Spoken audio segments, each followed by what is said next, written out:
రీసెంట్‌గా ట్విట్టర్‌లోనే కాదు, all social media ప్లాట్‌ఫామ్స్‌లో ఈ గొడవైతే హల్చల్ అవుతుంది. అసలు వీళ్ళిద్దరి గురించి మనం కొద్దిగా తెలుసుకొని ముందుకెళ్దాం అనుకుంటే మాత్రం వెంటనే channel like, share, comment and subscribe చేసేయండి. నేను చెప్పింది మీకు ఈ పాటికి అర్థమైపోయి ఉంటది కదా! అది మన మస్క్ మావకి, ట్రంప్ మావకి కరెక్ట్‌గా ట్రంప్ మావ మీద అటాక్ జరిగినప్పుడు విరాళంగా ఇచ్చాడు. పార్టీని నడపడానికి కాదు, పార్టీ విజయాన్ని కొరకు ఈ పార్టీ ఫండ్ అయితే ఇచ్చాడు. ఓకే, అక్కడి నుంచి మొదలైంది వీళ్ళిద్దరు బ్రొమాన్స్. ఈ బ్రొమాన్స్ అలా నడుస్తుండగా మధ్యలో వీళ్ళిద్దరికి చిన్న అవకతవకలు అయితే, అలాగే వరల్డ్‌లోనే పెద్ద డబ్బున్న వ్యక్తులు మస్క్ మావ ఒకడనమాట. వీళ్ళది ఎలా ఉండేదంటే రిలేషన్షిప్, స్పేస్ ఎక్స్ నుంచి వైట్ హౌస్ దాకా మొత్తం వీళ్ళే ఉంటారు. అలాగే ట్రంప్ మావ కొడుకుని కూడా ఎలా తయారు చేశాడో మీ అందరికీ అర్థమయ్యే ఉంటుంది. ట్రంప్ మావ కొడుకు గురించి తెలుసుకోవాలంటే తర్వాత వీడియోలో ఎప్పుడైనా చెప్పుకుందాం. ఇదేంటంటే డాజీ, డిపార్ట్మెంట్ ఆఫ్ గవర్నమెంట్ ఎఫిషియన్సీ, ఈ పదవినైతే అతనికి ఇచ్చాడనమాట నడపమని. ఇందులో అవకతవకలు వచ్చినాయి అని చెప్పేసి మన ట్రంప్ మామ మస్క్కి గట్టిగా ఇచ్చాడంట. కానీ మస్క్ ఊరుకుంటాడా? ట్విట్టర్ మొత్తం తనదే.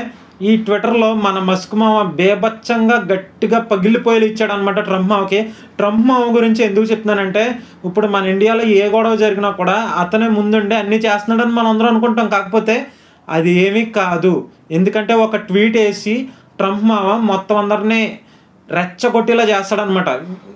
కొంతమంది మన తెలుగు వాళ్ళని అడిగాను యూఎస్లో, చాలా పరిపాలన అయితే చాలా దారుణంగా ఉంది అని చెప్పేసి అతను చాలామంది అంటున్నారు. ఈ డాజీ మెయిన్ ఎయిమ్ ఏంటంటే ఫెడరల్ ఖర్చును తగ్గించడం, అలాగే ప్రభుత్వ సంస్థలను సమర్థవంతంగా పనిచేయించడం. అది మన మస్క్ మావకైతే బాధ్యతగా ఇచ్చాడు. మీకు ఇంకొక డౌట్ వచ్చే ఉంటుంది కదా, టెస్లా షేర్స్ ఎందుకు 14% పడిపోయినాయి అని. అది మొత్తం చేసింది మన ట్రంప్ మావే. ఇదే మెయిన్ ఇష్యూ. కానీ ట్రంప్ మావ ఊరుకుంటాడా? బిగ్ బ్యూటిఫుల్ బిల్ అని ఒక ట్వీట్ అయితే వేసాడు. ఎలాన్ మస్క్ అయితే ఫుల్గా కాలిపోయి ట్రంప్ ఫైనాన్షియల్ అండ్ కంట్రీ ఎయిమ్ని అచీవ్ చేయడానికి డిజైన్ చేయలేకపోయాడు అని చెప్పేసి, ఇలాగే ట్యాక్స్ రెడ్యూస్ చేయడానికి, అలాగే కొన్ని ప్రాజెక్ట్స్లో మొత్తం అంతా ట్యాక్స్లు ఎక్కువ వేస్తున్నాడని చెప్పేసి కోప్పడ్డాడు అనమాట. ఇప్పుడు కంట్రీ బిల్ ఎకనామీ ఎంత లేసిందంటే 2.4 ట్రిలియన్ దాకా లేసిందంటే ఎకనామీ. వెంటనే మస్క్ మావ ఇంకొక ట్వీట్ అయితే వేసాడు, డిస్గస్టింగ్ యాంబియేషన్, అంటే విసిగొలిపే ప్రయత్నం అని చెప్పేసి. ఎందుకంటే టెస్లా షేర్లన్నీ 14% పడిపోయినాయి. అలాగే వీళ్ళిద్దరూ మామూలు కాదు, ఈగోలు అనమాట ఇద్దరికనే.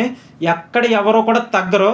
అందుకే వరల్డ్ నెంబర్ 1 కంట్రీ ఏదంటే అమెరికా, దానికి ప్రెసిడెంట్ ఎవరు? మన ట్రంప్. అలాగే వరల్డ్లోనే బిగ్గెస్ట్ బిలినియర్ అండ్ ట్రిలినియర్ ఎవరు? మన మస్క్ మావ. మస్క్ మావ గురించి నేను ట్విట్టర్లోని అసలు వీళ్ళిద్దరికి గొడవ ఎందుకు జరిగిందని చెప్పేసి చూశాను. మామూలుగా నేను సహజంగా మెయిన్ కాన్ఫ్లిక్ట్ థీమ్ తెలుసుకోవడానికి 5 మినిట్స్ అయితే అడుగుతాను.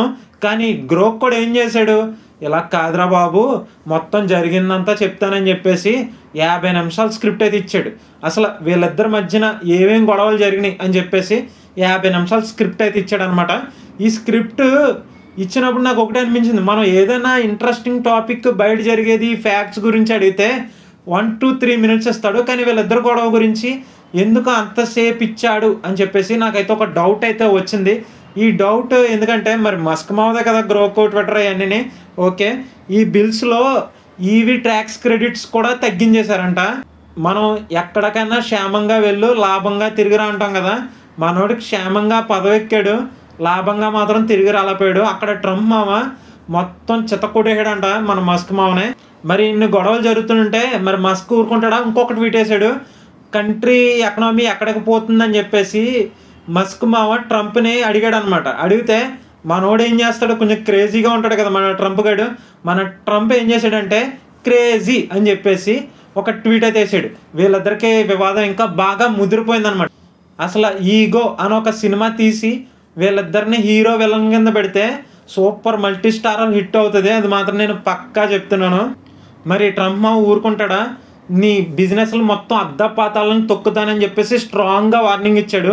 మరి మస్క్ మావ ఏమన్నాడంటే ఈ స్పేస్ ఎక్స్, ఈ డ్రాగన్ స్పేస్ క్రాఫ్ట్ అవన్నీ తీసిపడదొబ్బుతానని చెప్పేసి సిమిలర్గా గట్టిగానే ఇచ్చాడు అనమాట వార్నింగ్. ఈ వార్నింగ్ వల్ల ఇద్దరు ఈగోలు, అలాగే నాసా, ఇంకా పర్సనల్ అబ్యూజివ్, ఇంకా చాలా అయితే వస్తున్నాయి అనమాట. ఇందులో డ్రాగన్ స్పేస్ క్రాఫ్ట్ ఏంటంటే అమెరికన్ ఆస్ట్రోనాట్స్ని స్పేస్లోకి తీసుకుని వెళ్తారు, అది కూడా తీసేస్తానని చెప్పేసి గట్టిగా అయితే వార్నింగ్ ఇచ్చాడు. ఈ వార్నింగ్ ఇచ్చిన కుర్రోడు ఏం చేశాడంటే వెంటనే ఈ చైనా నుంచి ఈ టారిఫ్స్ ఎక్కువ పెరిగిపోయినాయి కదా, అక్కడ ట్రంప్ మావ ప్లస్ అయిపోయాడు. ఎందుకంటే ఈ గొడవ వల్లనే మన ట్రంప్ మావ చైనా నుంచి ఎగుమతులు దిగుమతులు చేసుకుంటే 50% టారిఫ్ అంటే టారిఫ్స్ పెట్టాడు కదా, ఆ టారిఫ్స్ వల్ల బాగా నష్టపోయేది ఎవరంటే మస్క్ మామే. ఈ వీడియో మీకు ఎంతో కొంత నాలెడ్జ్ అయితే ఇచ్చే ఉంటుంది. ఈ నాలెడ్జ్ని మీరు ఇంకొంతమందికి పంపి, అలాగే మన వీడియోని ఇంతమంది ఆదరిస్తున్నందుకు ఒకటైతే చెప్పుకుంటున్నాను, అందరూ కూడా క్షేమంగా ఇంటికి వెళ్ళండి, క్షేమంగా తిరిగి రండి, లాభం చూసుకోండి, నష్టాలు వదిలేయండి. ఓకే, గుడ్ బై, జై హింద్, జై భారత్ మాత, జై ఆంధ్రప్రదేశ్.